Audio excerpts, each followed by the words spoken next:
നമസ്കാരം. മലയാളി വാർത്തയിലേക്ക് സ്വാഗതം.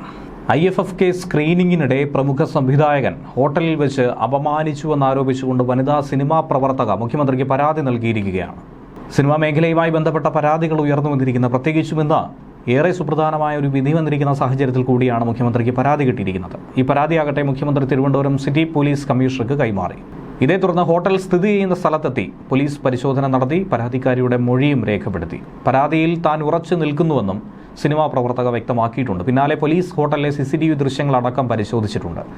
എന്നാൽ കേസെടുക്കുന്ന നടപടിക്രമങ്ങളിലേക്ക് കടന്നിട്ടില്ല. പരാതിയിൽ എത്രത്തോളം വാസ്തവമുണ്ടെന്ന കാര്യമടക്കമാണ് പ്രാഥമിക അന്വേഷണത്തിൽ പരിശോധിക്കുന്നതായി പോലീസ് പറയുന്നത്. തന്റെ മുറിയിലെത്തിയ സംവിധായകൻ അപമര്യാദയായി പെരുമാറിയെന്നാണ് കത്തിൽ പറയുന്നത്.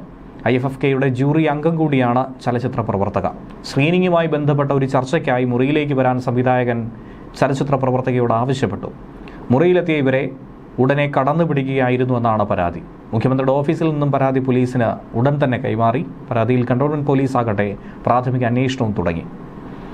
ആദ്യഘട്ടമെന്ന നിലയിലാണ് ചലച്ചിത്ര പ്രവർത്തകരുടെ മൊഴി രേഖപ്പെടുത്തിയിരിക്കുന്നത്. എന്തായിരുന്നാലും ശക്തമായ നടപടി സ്വീകരിക്കുമെന്ന് പോലീസ് പറയുകയാണ്.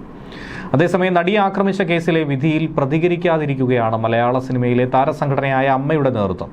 അമ്മയുടെ പ്രസിഡന്റായ ശ്വേതാ മേനോനോ ജനറൽ സെക്രട്ടറി കുക്കു പരമേശ്വരനോ ഈ വിധിയിൽ ഇതുവരെയും പ്രതികരണം നടത്തിയിട്ടില്ല. അമ്മ എക്സിക്യൂട്ടീവ് യോഗത്തിന് ശേഷം ഓഫീസിൽ നിന്നും ഇരുവരും മടങ്ങുകയും ചെയ്തു. ദിലീപിനെ തിരിച്ച് അമ്മ സംഘടനയിലേക്ക് തിരികെ എടുക്കുന്ന കാര്യം ഇന്നത്തെ എക്സിക്യൂട്ടീവ് യോഗത്തിൽ ചർച്ച ചെയ്തെന്നാണ് വിവരം. കുറ്റവിമുക്തനായ സ്ഥിതിക്ക് ദിലീപിനെ തിരിച്ചെടുക്കുന്നതിൽ തെറ്റില്ല.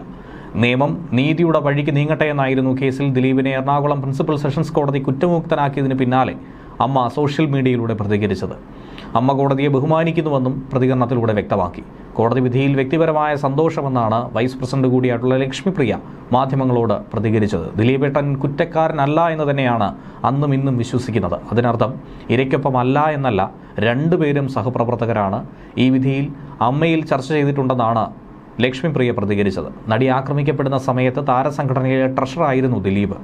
അതിജീവിതയ്ക്ക് ഐക്യദാർഢ്യം പ്രഖ്യാപിച്ചുകൊണ്ട് സംഘടന എറണാകുളം ദർബാർ ഹാൾ മൈതാനത്ത് നടത്തിയ സംഗമത്തിൽ ദിലീപ് വന്ന് സംസാരിച്ചിരുന്നു. പിന്നീടാണ് മഞ്ജു വാര്യരുടെ ആ ഒരു പ്രസ്താവനയ്ക്ക് ശേഷമാണ് സംശയ നിഴലിലേക്ക് ദിലീപ് വരുന്നതും കേസിൽ പ്രതി ചേർക്കപ്പെട്ട് അറസ്റ്റിലാകുന്നതും. തുടക്കം മുതൽ ദിലീപിനെ പിന്തുണയ്ക്കുന്ന നിലപാടായിരുന്നു സംഘടന സ്വീകരിച്ചത്. അതോടെ പൃഥ്വിരാജ് അടക്കമുള്ള ഒരു വിഭാഗം യുവതാരങ്ങൾ ദിലീപിനെതിരെ കർശന നിലപാട് സ്വീകരിക്കണമെന്ന നിലപാട് ഉയർത്തി. ആദ്യം ദിലീപിന് വേണ്ടി ഉറച്ചുനിന്നെങ്കിലും അറസ്റ്റ് നടന്നതോടെ എല്ലാ പ്രതിരോധവും പാളുകയായിരുന്നു. അങ്ങനെയാണ് മമ്മൂട്ടിയുടെ വീട്ടിൽ ചേർന്ന യോഗത്തിൽ താരത്തെ പുറത്താക്കാൻ സംഘടന തന്നെ തീരുമാനിച്ചതും ശക്തമായ നടപടിയെടുത്തത്. ന്യൂസ് ഡെസ്ക് മലയാളി വാർത്ത.